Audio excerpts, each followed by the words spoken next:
Bom dia na graça e na paz do Senhor Jesus, porque hoje é domingo, domingo 22 de setembro de 2024.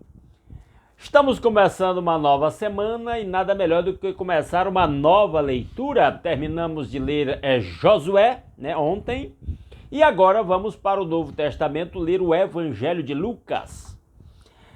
Quero dizer algo aqui especial logo nesta introdução. Lucas é o evangelho que apresenta Jesus como o homem, o lado humano de Jesus. Esse livro tem algumas características interessantes. Primeiro, é um evangelho escrito por alguém que não era judeu. Lucas provavelmente era discípulo do apóstolo Paulo e foi seu companheiro nas suas viagens missionárias. Paulo diz que Lucas era médico, portanto homem, apesar de que a formação daquela época era muito diferente da formação para a medicina na nossa época, mas era um homem de formação e pela linguagem usada por Lucas, tanto no seu evangelho quanto no livro de Atos, ele demonstra que era um homem intelectual. Ele escreveu em grego e por não ser judeu, por ser o chamado gentil, alguém que não era judeu, Lucas escreveu o seu evangelho focado, direcionado para quem não é judeu. Isso é interessante. Então, esse evangelho tem mais a ver conosco. E eu creio que a maioria dos que me acompanham aqui nesse canal não sejam judeus. Então isso faz com que esse evangelho tenha mais a ver conosco. E como Lucas era discípulo do apóstolo Paulo, ele tem uma influência muito forte do apóstolo Paulo que, ao se converter, apesar de ter dupla cidadania judia e romana, Paulo teve um chamado de Deus para um ministério específico para os gentios. Então Paulo o mestre, tanto Paulo o mestre quanto Lucas o discípulo, tiveram ministérios voltados para pessoas que não eram judias. Mais um detalhe a respeito do evangelho de Lucas. É o evangelho que conta mais detalhes da vida de Jesus. Os outros evangelhos são bem mais resumidos e Lucas conta episódios que os outros não contam, Ele é chamado de evangelho sinótico, porque os três primeiros evangelhos, Mateus, Marcos e Lucas, são chamados sinóticos porque são muito parecidos. Acha-se até, os estudiosos deduzem que um se inspirou no outro para fazer o seu próprio escrito. Tá certo? Dito isso, mais um detalhe aqui. Lucas é o maior escritor do Novo Testamento. Se considerar o Evangelho de Lucas com o livro dos Atos dos Apóstolos e o tamanho dos capítulos e a quantidade de versículos, a conclusão é Lucas é o que mais escreveu. Depois dele vem o apóstolo Paulo com todas as suas cartas, Tendo isso em mente, e especialmente lembrando desse aspecto, cada evangelista apresenta Jesus de uma perspectiva, e Lucas então vai mostrar o lado humano de Jesus. A mensagem do Evangelho de Lucas poderia ser resumida dizendo: esse Deus é homem. Do jeito que João apresenta dizendo esse homem é Deus, Lucas apresenta Jesus dizendo esse Deus é homem. E ele apresenta o lado mais humano do Senhor Jesus. Vamos lá então à leitura. Como eu disse, são capítulos bastante longos e esse primeiro capítulo tem 80 versículos. Vamos à leitura. Lucas começa escrevendo: muitos já se dedicaram a elaborar um relato dos fatos que se cumpriram entre nós, conforme nos foram transmitidos, por aqueles que desde o início foram testemunhas oculares e servos da palavra. Ou seja, a fonte de informação para Lucas escrever o evangelho foram os apóstolos, aqueles que eles chamam de testemunhas oculares e servos da palavra. E ele continua dizendo: eu mesmo investiguei tudo cuidadosamente desde o começo e decidi escrever-te um relato ordenado, ó excelentíssimo Teófilo.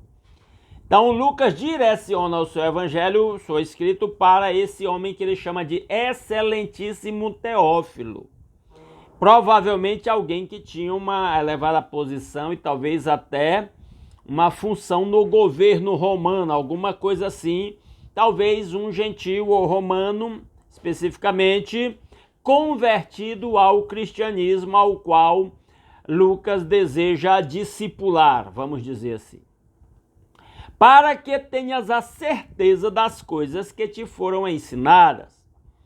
Verso 5, no tempo de Herodes, rei da Judeia, havia um sacerdote chamado Zacarias que pertencia ao grupo sacerdotal de Abias. Isabel, sua mulher, também era descendente de Arão. Apenas Lucas traz esses detalhes sobre o nascimento de João Batista, falando o nome dos seus pais, as funções e a maneira milagrosa como Deus interviu para o nascimento de João Batista. Verso 6. Ambos eram justos aos olhos de Deus, Zacarias e Isabel, obedecendo de modo irrepreensível a todos os mandamentos e preceitos do Senhor. Eram judeus praticantes, mas eles não tinham filhos, porque Isabel era estéril e ambos eram de idade avançada. Uma mulher estéril, de idade avançada, vai haver um milagre, uma intervenção divina para que ela tenha um filho. Continuando. Certa vez, estando de serviço o seu grupo, Zacarias estava servindo como sacerdote diante de Deus. Zacarias, levita, sacerdote. Ele foi escolhido por sorteio de acordo com o costume do sacerdócio para entrar no santuário do Senhor e oferecer o incenso.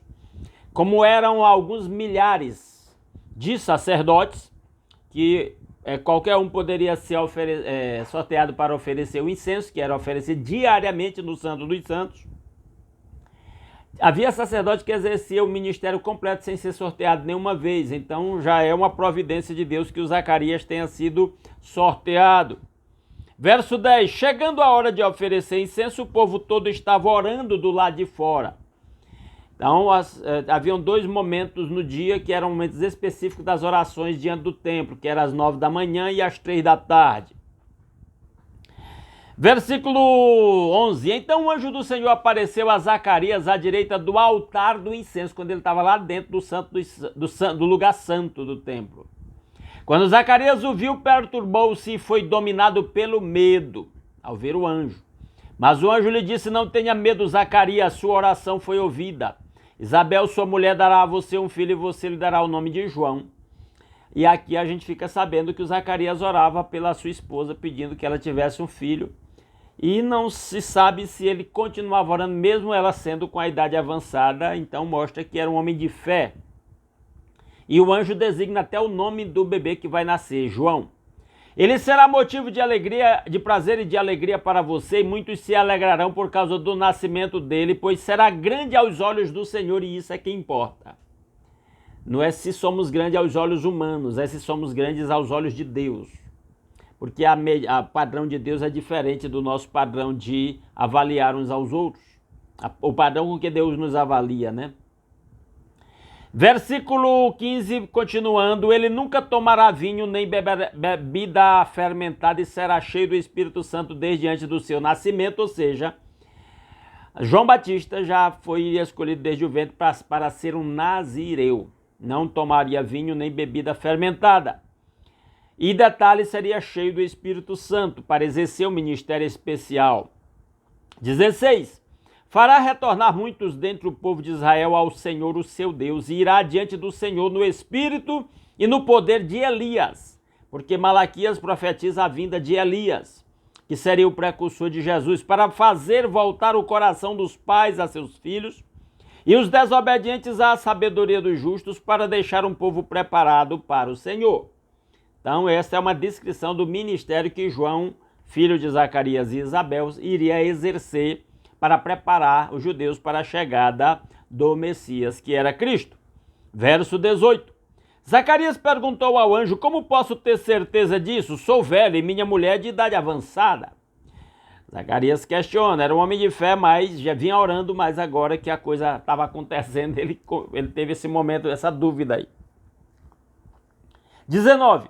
O anjo respondeu: sou Gabriel. Olha o nome do anjo.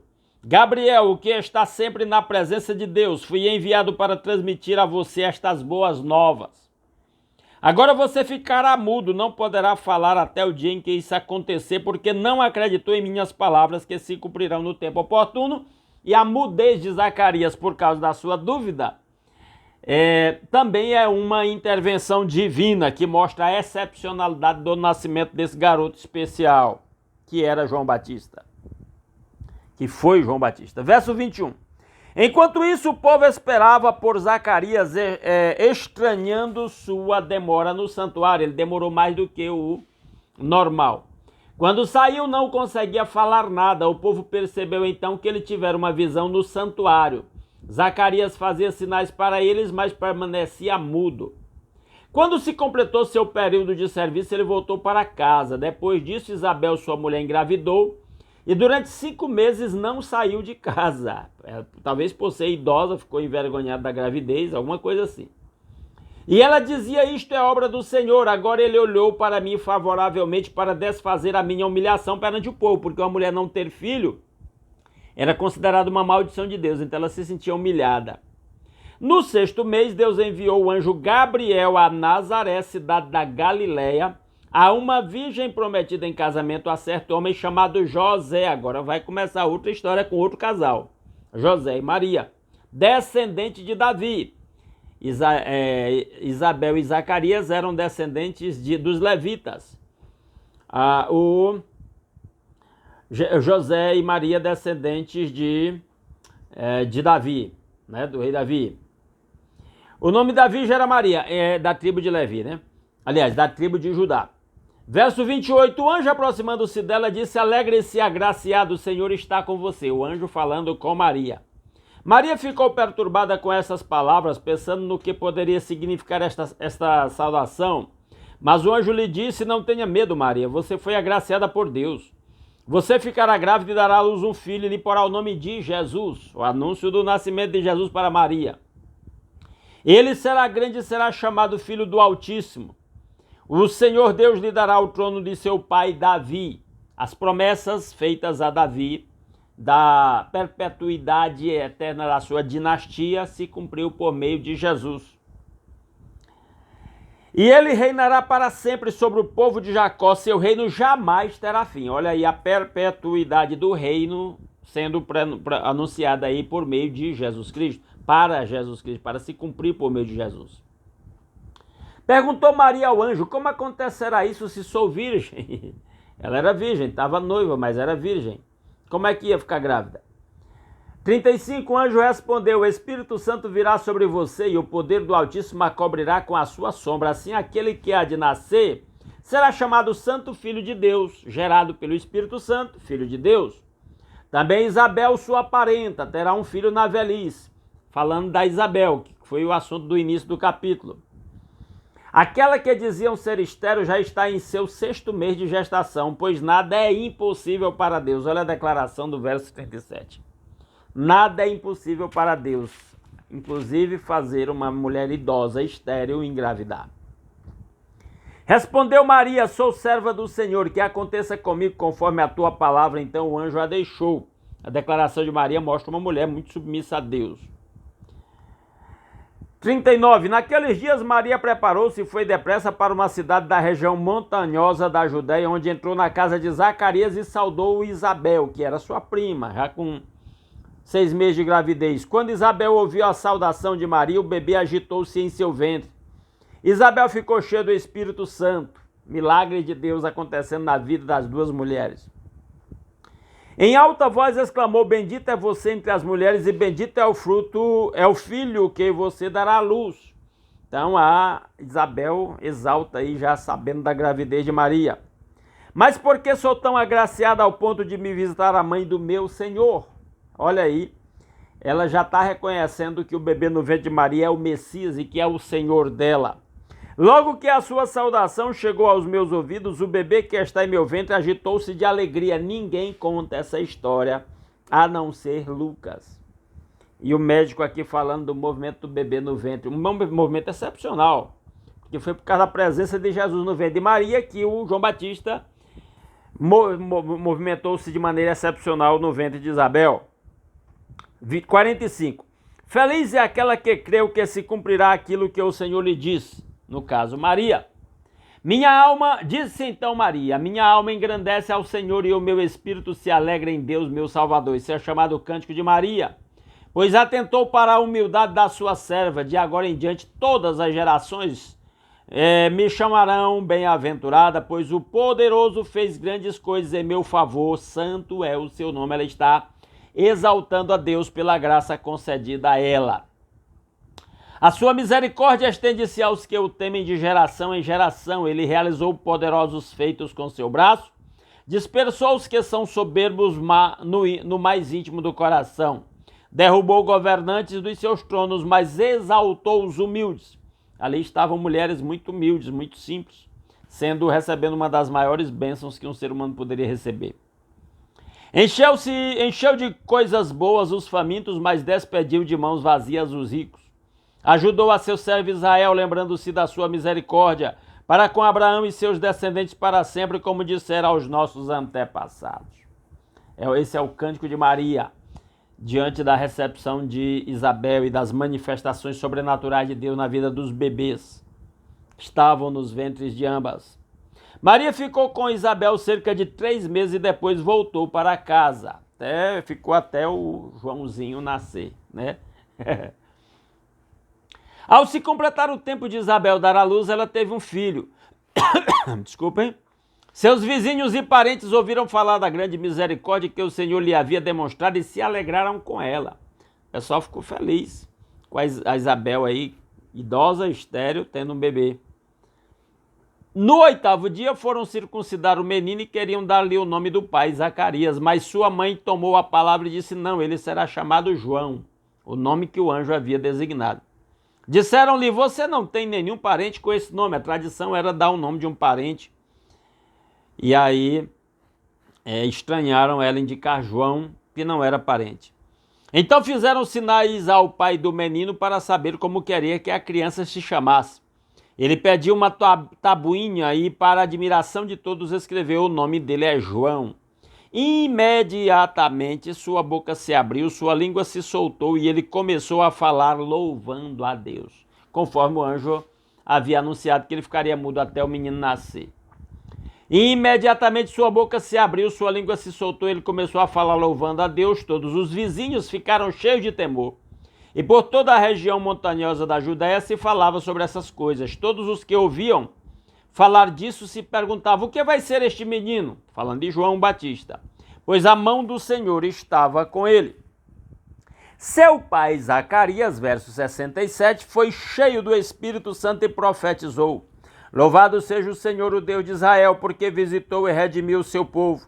Ele promoveu poderosa salvação para nós na linhagem do seu servo Davi, como falara pelos seus santos profetas na antiguidade. Ele está falando aqui da salvação que Deus providenciou pela linhagem de Davi, falando do Messias, que era Cristo, que estava no ventre da Maria. Aqui é o pai de João Batista, Zacarias. Salvando-nos dos nossos inimigos e da mão de todos os que nos odeiam, para mostrar sua misericórdia aos nossos antepassados e lembrar sua aliança, a sua santa aliança. O juramento que fez ao nosso pai Abraão. Ele está dizendo que Deus estava cumprindo tudo que havia prometido para os patriarcas lá no Velho Testamento. Resgatar-nos da mão dos nossos inimigos para o servirmos sem medo em santidade e justiça diante dele todos os nossos dias. E você, menino, será chamado profeta do Altíssimo. Agora ele se vira para o próprio filho João Batista, pois irá adiante do Senhor. O Senhor é que é Cristo, para lhe preparar o caminho, para dar ao seu povo conhecimento da salvação, mediante o perdão dos seus pecados, por causa das ternas misericórdias do nosso Deus, pelas quais do alto nos visitará o sol nascente, para brilhar sobre aqueles que estão vivendo nas trevas e na sombra da morte, e guiar nossos pés no caminho da paz. Então ele está falando do Messias, que ele compara aqui ao sol nascente, que iria guiar os pés dos que crescem nos caminhos da paz. Verso 80, e o menino crescia e se fortalecia em espírito, e viveu no deserto até aparecer publicamente a Israel.